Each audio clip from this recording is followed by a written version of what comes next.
বন্ধুরা, এখানে ছোট হাল্ক ও বড় হাল্কের মধ্যে যুদ্ধ তৈরি হয় এবং বড় হাল্ক যখন ছোট হাল্ককে মারে তখন ছোট হাল্কের কিচ্ছু হয় না, কিন্তু পরবর্তীতে যখন ছোট হাল্ক বড় হাল্ককে মারে তখন সেই বড় হাল্ককে হেরে যায়।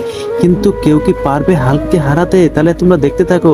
তারপর আরেকজন আসে এবং হাল্ককে মারে এবং মারার সাথে সাথে হাল্কের কিছুই হয় না, কিন্তু তারপর যখন হাল্ক তারে মারে সাথে সাথে সেও হেরে যায়।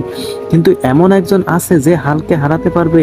বন্ধুরা, দেখতে অবশ্যই ভিডিওতে একটি লাইক দিয়ে শুরু হয়ে যাও এবং এরপর আরো সব থেকে বড় একটি মানুষ আসে এবং সেও হাল্ককে হারাতে পারে না, কিন্তু তারপরে এমন একজন আসে যে সত্যি সত্যি হাল্ককে হারিয়ে দেয় এবং তারপর হাল্ক একেও উড়িয়ে দেয়।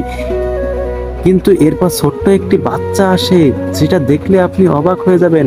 এরা চলে যায় এবং হাল্ক তখন হাসাহাসি করে। এরপর একটি ছোট্ট একটা মানুষ আসে এবং সে যখন হাল্ককে মারে তখন সে উড়ে যায় এবং সে জিতে যায়।